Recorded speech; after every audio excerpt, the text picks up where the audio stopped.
Selamat datang di Pojok Santai. Sebelum Anda mendengarkan audiobook ini, kami menginformasikan bahwa channel ini adalah review audio dari buku yang ada di Indonesia. Untuk membaca keseluruhan buku ini, kami menyarankan membeli buku aslinya di toko buku kesayangan Anda, baik offline maupun online. Keberadaan channel ini dimaksudkan untuk membantu Anda mendapatkan pengetahuan dari buku-buku kesayangan Anda. Jangan lupa untuk subscribe, like, dan komen.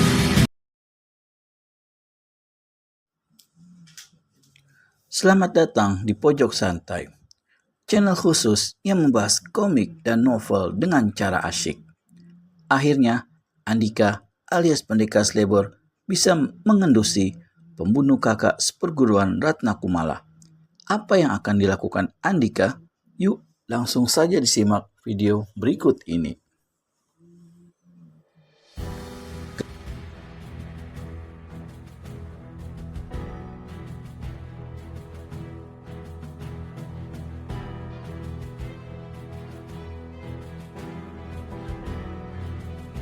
Gadis yang juga keras kepala itu mulai jengkel mendengar ucapan Andika yang terdengar ceplas-ceplos tadi. Sudah ku bilang, aku tidak takut. Apa kau pikir seorang pengecut tidak akan mati? Semua orang pasti akan mati, Andika. Kalau aku mesti mati hari ini di tangan bajingan itu, apa bedanya? Mati itu hanya masalah waktu. Aku bahkan lebih suka mati dalam perjuangan ketimbang mati penasaran atau mati dalam keadaan ketakutan. Segar Ratna Kumala panjang lebar. Andika berdecak jengkel. Tangannya lantas menggaruk-garuk kepala.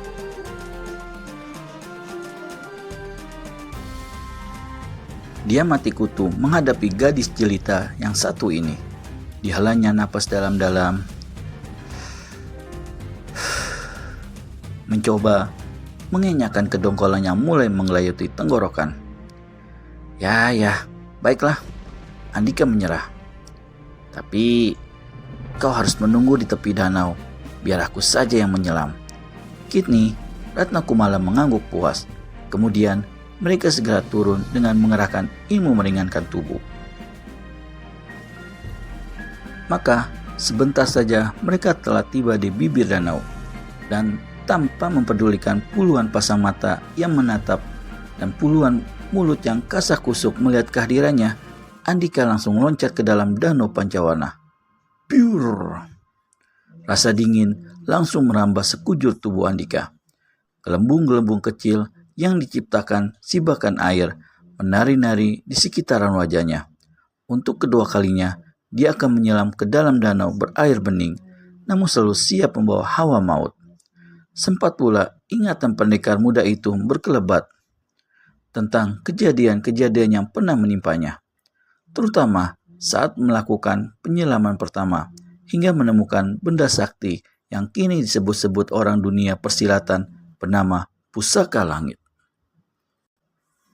Sekilas tergambar di kepalanya bagaimana rasa sesak yang melanda dadanya kala sinar merah bara menyilaukan menyedot dirinya. Setelah itu, ingatannya pun pupus kembali. Kejadian yang tersembul sesaat di benaknya membuat Andika terpaku. Untunglah, dinginnya air danau segera menyadarkannya. Kini Andika menggerakkan kakinya, mengayuh untuk menyelam ke dasar danau pancawarna. Setelah dasar danau terlihat, penyelaman diteruskan ke sekitarnya. Tumbuhan danau yang menggapai-gapai lemah gemulai disibakkan dengan kedua tangannya. Perlahan Andika maju. Seluruh kemampuan indera penglihatannya dikerahkan untuk menembus keremangan dasar danau. Beberapa saat kemudian, mata Pendekar Slebor menangkap sesosok tubuh berpakaian serba hijau sedang berenang menuju ke permukaan. Akhirnya, kau kutemukan juga kunyuk busuk itu. Kutuk hati Andika. Tanpa menunggu lebih lama, Andika mengirim pukulan jarak jauhnya. Saat telapak tangannya terdorong ke depan, segulungan gelembung udara yang memanjang meluncur ke arah sasaran. Bentuknya seperti rentangan tambang yang tembus pandang. Sebenarnya, pantang bagi seorang pendekar seperti Andika melakukan bokongan, namun semuanya sudah matang di pertimbangannya.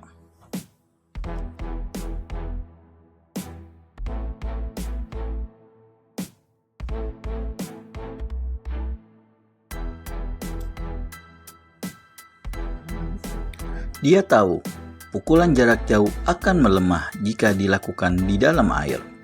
Di samping itu, orang yang dituju pun cukup jauh dari tempatnya. Kalaupun bokongannya akan mengenai sasaran, pasti tidak akan berakibat parah. Tujuan Andika memang bukan hendak melumpuhkan, melainkan sedikit memberi peringatan. Mendengar bunyi ganjil di belakangnya, orang berpakaian serba hijau itu bergerak siaga. Tangannya cepat mengayuh ke depan, sehingga tubuhnya terdorong cepat ke belakang. Maka pukulan jarak jauh Andika hanya melintas di depan dadanya. Saat orang berpakaian serba hijau itu berbalik, pada tangan kirinya terlihat kain putih tembus pandang, yang di dalamnya terdapat batu sebesar kepala bayi, memancarkan sinar merah bara menyilaukan. Hal itu langsung menusuk benak Andika. Secara samar-samar, bayangan kejadian beberapa waktu lalu terbersit kembali. Keningnya berkerut. Andika berusaha mempertahankan bayangan itu. Beberapa saat ia hampir berhasil. Bayangan kejadian berupa cahaya merah bara seperti yang baru saja dilihatnya di tangan orang itu makin jelas di benaknya. Sebelum semuanya menjadi benar-benar jelas, tiba-tiba telinganya menangkap suara sumbang menggetarkan. Wurr. Pendekar Sledborg terkesiap. Secepatnya disadari kalau sosok berpakaian serba hijau itu telah melakukan serangan balik berupa pukulan jarak jauh yang kini mengancam. Andika berteriak keras seraya berputaran di dalam air. Suaranya yang disertai gelembung udara terdengar aneh dan menyeramkan. Teriakannya membuat Andika mampu menghindari terjangan tenaga pukulan yang jauh lebih dahsyat dari pukulannya. Gila, pukulan macam apa itu? Serapannya dalam hati. Nyaris pendekar Sledborg tak mempercayai kejadian di depan matanya tadi. Bagaimana mungkin orang itu bisa mengirimkan pukulan yang mampu menciptakan pusaran sebesar kerbau di sekitar tubuhnya? Ketika mata elangnya tertumbuh kembali pada batu merah bara di tangan orang itu, pendekar Sledborg langsung teringat pada cerita Ratna Kumala tentang benda pusaka dari langit. Pusaka langit. Hanya ada satu dugaan di kepala Andika saat itu. Dia yakin benda pusaka itulah yang telah memperkuat tenaga pukulan orang tersebut. Jadi, pusaka langit benar-benar nyata dan bukan bualan belaka orang-orang persilatan. Memang pantas jika hati Andika berkata seperti itu. Karena dia tidak lagi ingat tentang kehebohan pusaka langit sampai Ratna Kumala menceritakan semuanya. Padahal sebelumnya dia tidak mempercayai. Meskipun beberapa kali bayangan kejadian beberapa waktu lalu terbersit samar dalam ingatannya. Kalau di dalam air saja benda itu mampu melipat gandakan kekuatan seseorang, apalagi jika di daratan.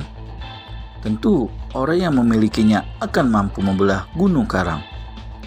Menyadari bahaya yang akan mengancam dunia persilatan bila benda pusaka itu berada di tangan orang sebengis lelaki berbaju hijau, Andika memutuskan untuk menghadapinya habis-habisan. Dia tak mau sungkan-sungkan lagi melepas pukulan pamungkasnya sekalipun.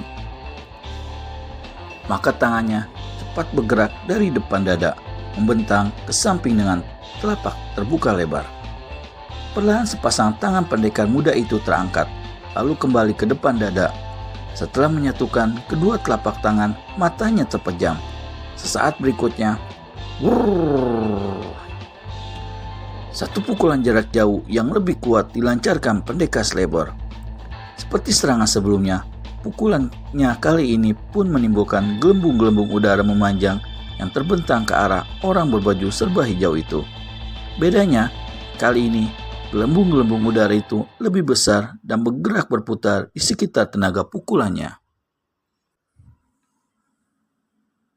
Orang berbaju serba hijau yang menyaksikan pukulan pendekar Slebor berniat mementahkannya, bahkan sekaligus menguji keampuhan pusaka langit yang terbungkus kain putih tembus pandang di tangannya.